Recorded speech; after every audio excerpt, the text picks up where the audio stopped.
오늘 본문은 하나님의 약속이 율법보다 훨씬 더 우월하다는 사실에 대해 말씀합니다. 약속이 하나의 큰 그림이라면 율법은 그 그림의 한 축을 담당하는 구성 요소입니다. 약속이 전체 집합이라면 율법은 전체의 부분 집합입니다. 만일 영화 제목을 약속이라고 짓는다면 율법은 그 영화의 중간에 들어와서 메시아가 나타나기까지 한 장면을 담당합니다. 하나님은 역사를 자신의 약속을 통해 이끌어 나가십니다. 이에 비해 율법은 하나님의 약속의 역사 중간에 들어와 약속이 약속되게 하는 역할을 담당합니다. 율법은 하나님의 성품과 뜻을 나타내기 때문에 이 율법을 통해서 우리는 우리가 받은 약속의 가치를 깨달아 알게 됩니다. 그러므로 약속과 율법은 서로 반대되는 것이 아니라 하나의 목적을 향해 달려갑니다. 그 목적은 인류를 죄에서 건지시려는 하나님의 크신 구원의 계획입니다. 그러나 구원은 율법을 통해 주어지는 것이 아니라 하나님의 약속을 통해 주어지기 때문에 누구든지 은혜를 사모하는 사람은 율법을 바라볼 것이 아니라 약속을 바라보아야 합니다.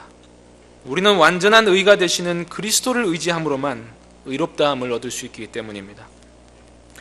그러나 바울이 약속의 우월성을 말한다고 해서 율법의 가치를 평가절하하고 있는 것은 아닙니다. 사실 바울은 율법을 의지하는 태도와 율법을 무시하는 태도 두 가지를 모두 다 경계합니다. 그때 당신은 의를 얻기 위해 율법을 숭배하는 자들을 대상으로 이 편지를 썼기 때문에 율법의 가치를 상대적으로 낮출 수밖에 없었지만, 만일 바울이 오늘날 그리스도인들을 대상으로 편지를 쓴다면 아마 율법이 얼마나 중요한지에 대해 썼을 것입니다. 율법이 없으면 약속이 약속되지 못하기 때문입니다. 율법을 모르면 복음이 복음되지 못합니다. 하나님께서 나를 사랑하시고 나의 죄를 위하여 독생자를 보내셨습니다 라고 복음을 말할 때 율법이 없으면 그 문장 속에 있는 죄라는 단어의 의미를 알 수 없습니다. 사람들은 죄를 저마다 다르게 이해합니다. 하나님께서 죄라고 말씀하시는 대로 죄를 이해하지 않고 자신들의 죄를 과장하거나 축소합니다. 만일 우리가 율법을 자세히 살펴보고 그 뜻을 궁구한다면 누구나 사람은 절망할 수밖에 없습니다. 사람 가운데 가득한 것이 하나님의 뜻을 어기려는 태도임을 알게 되기 때문입니다. 하나님의 율법은 그 율법을 어기는 즉시 제재를 가합니다. 집안 식구가 응급 상황이 되어서 아마 교통법규를 어길 수도 있을 것입니다. 그러나 법규는 이런저런 사정을 다 이해해 주지 않습니다. 상황과 관계없이 어기면 어긴 것입니다. 율법은 지금 이 비유에서 교통법규와도 같아서 인정사정을 봐주지 않습니다. 율법은 잘못하면 정죄합니다. 하나님께서는 의로우시고 거룩하시기 때문에 어떤 죄는 절대로 그냥 넘어가시는 법이 없습니다. 거룩하신 하나님께서 만드신 세계에 불의와 죄가 있다면 하나님께서는 그 문제를 반드시 짚고 넘어가십니다.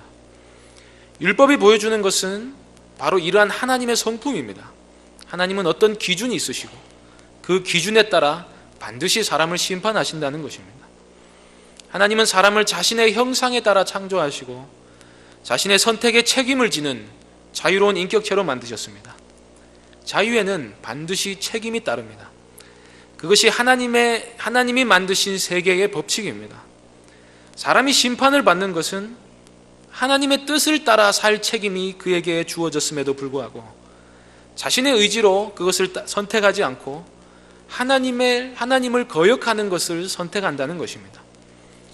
율법은 바로 이 죄악의 문제를 드러내기 위해 언약의 역사 중간에 끼어들어 왔습니다. 율법을 모르면 사람이 하나님의 뜻을 거스른다는 것이 명확히 무슨 의미인지 잘 알지 못합니다. 그러므로 사람이 자기 자신에 대해 절망할 일도 없어집니다.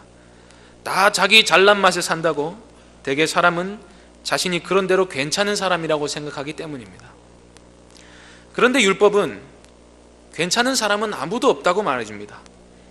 율법은 모든 사람이 죄를 지었다고 말해줍니다. 그래서 율법은 내가 정령 죄의 사함을 받고 구원을 얻고 싶으면 저기를 바라보라고 손가락으로 가르쳐 줍니다. 이것이 비록 불교의 비유이긴 합니다만은 율법을 볼 때 우리는 손가락을 볼 것이 아니라 달을 보아야 합니다. 율법이 가르치는 바가 바로 그리스도이십니다. 은혜를 입고 의를 얻고 의에 이르는 삶을 살고 싶다면 그리스도를 의지하라는 것이 율법이 본래 말하는 바라 한다는 것입니다. 그렇기 때문에 복음을 바로 이해하기 위해서는 반드시 율법에 대한 이해가 선행해야 합니다. 사랑하는 성도님들, 믿음이 믿음되기 위해서는 하나님의 표준에 대한 이해가 필요합니다. 따라서 성경을 부지런히 읽으시기 바랍니다. 읽을 때 하나님이 명령하시고 요구하시는 바가 무엇인가, 나는 그 기준에 따라 살고 있는가를 면밀히 살펴보시기 바랍니다. 그럴 때 우리의 거듭난 양심은 이제 우리가 쉴 곳을 찾기 위해서는 그리스도께로 달려가야 한다는 사실을 바로 알려줄 것입니다. 율법이 매우 중요하다는 사실을 말씀드리기 위해 길을 조금 둘러왔습니다. 이제 바울이 약속과 율법에 대해 무엇라 말하고 있는지 살펴보겠습니다. 본문을 보시겠습니다. 15절은 이런 말씀입니다. 형제들아, 내가 사람들 사이에 일어나는 일로 하나 예를 들어보겠다. 사람들 사이에서도 약속을 정하면 아무라도 함부로 패하거나 더하거나 하지 못하는 것이다. 약속은 깨라고 있는 것이 아니라 지키라고 있는 것입니다.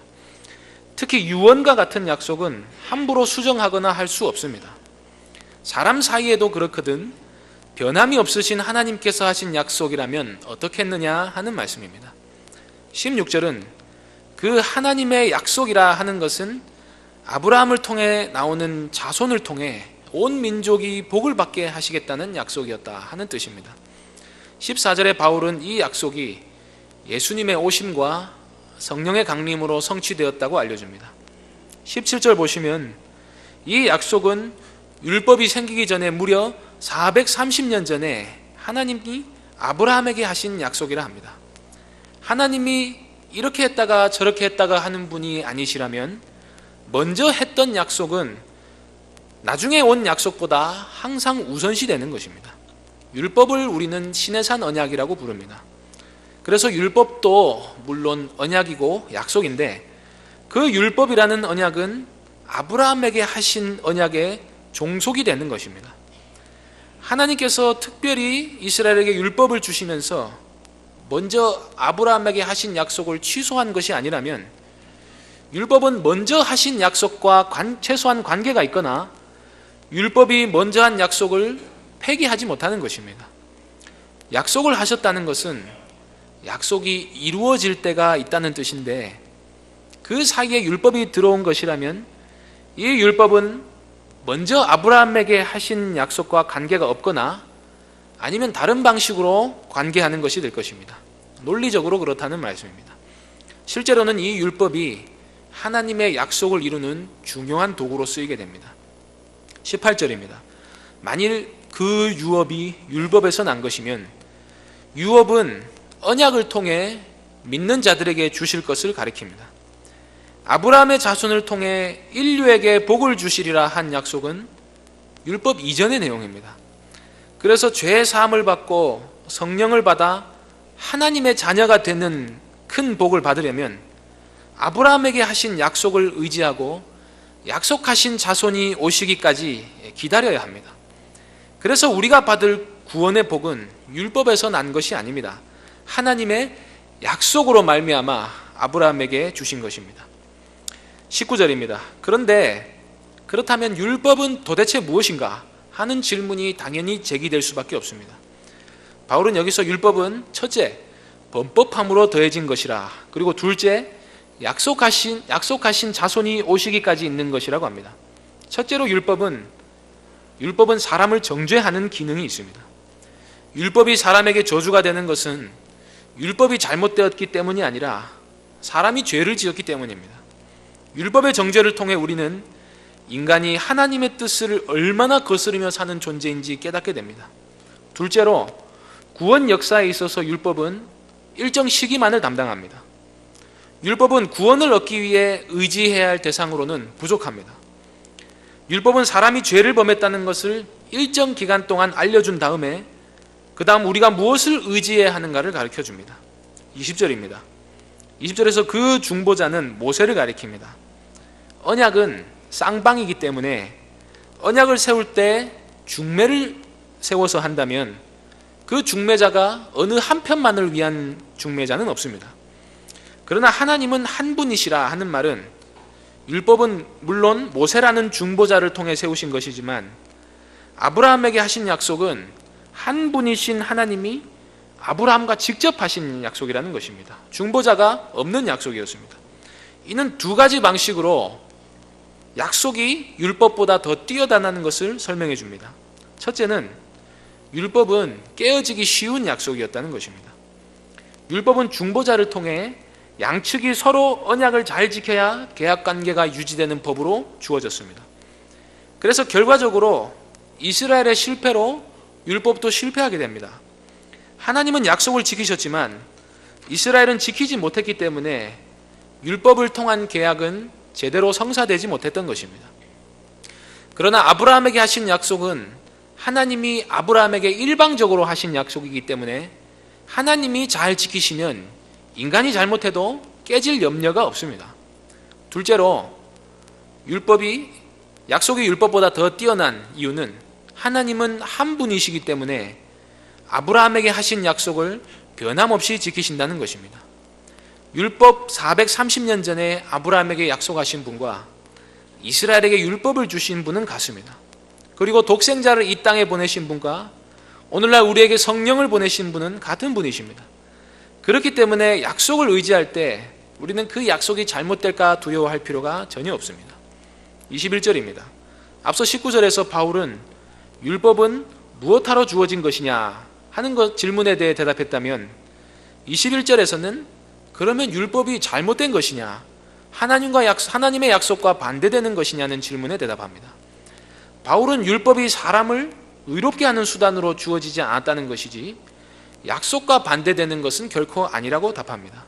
앞서 말씀드렸다시피 율법은 오히려 그리스도를 바라보게 하고 약속을 바라보게 하기 위해서 언약의 역사 중간에 이스라엘을 통해 인류에게 주어진 것입니다. 그래서 율법은 하나님의 약속과 반대되는 것이 아니라 오히려 하나님께서 하신 그 약속을 바라보게 합니다. 율법을 볼 때 사람들은 율법 그 자체만 볼 것이 아니라 하나님이 이전에 아브라함에게 무슨 약속을 하셨는가 하는 더 큰 그림을 보았어야 합니다. 할례파들이 자신들을 아브라함의 자손으로 자처하기 때문에 바울이 아브라함에게 하신 약속을 가지고 그들에게 이야기하고 있는 상황인데 사실 그보다 훨씬 더 큰 그림도 있습니다. 바로 창세기 3장 15절에 하나님이 뱀에게 하신 말씀입니다. 내가 너로 여자의 후손과 원수가 되게 하고 내 후손도 여자의 후손과 원수가 되게 하리니 여자의 후손은 내 머리를 상하게 할 것이요 너는 그의 발꿈치를 상하게 할 것이라. 여자의 후손을 보내셔서 뱀의 머리를 부수실 것이라는 하나님의 약속이자 예언의 말씀입니다. 이 약속이 좀 더 구체화된 것이 바로 아브라함에게 하신 약속입니다. 그리고 오늘날 우리는 이 약속의 성취를 경험하고 이 약속을 누리는 복된 시대를 살고 있습니다. 성경에 의하면 하나님은 처음부터 그리스도를 통한 구속을 계획하고 계셨습니다. 그래서 에베소서 1장 4절은 우리가 창세 전에 그리스도 안에서 택하심을 입은 자라고 말씀합니다. 그래서 하나님이 이끌어 가시는 구속의 역사는 모두 약속하신 후손, 약속하신 자손의 오심을 바라봅니다. 그리스도께서 오셔야만 천하가 평정되고 실제적인 구속이 이루어지는 것입니다. 그리고 이 구원의 성격이 무엇인지 아브라함을 통해 하나님이 미리 말씀해 주셨습니다. 하나님이 그리스도를 통해서 이 구원을 우리에게 베푸실 때 요구하시는 조건은 오로지 믿음 하나뿐이었다는 것입니다. 아브라함은 하나님의 약속을 믿는 것 외에 다른 아무것도 하기 전에 하나님으로부터 의롭다 여김을 받았습니다. 그러므로 의롭다 여김을 받는 길, 의를 얻고 구원을 얻고 성령을 받고 복을 받고 약속을 받는 길은 믿음을 통한 길이라는 것입니다. 그 믿음은 약속하신 자손을 믿는 믿음이었습니다.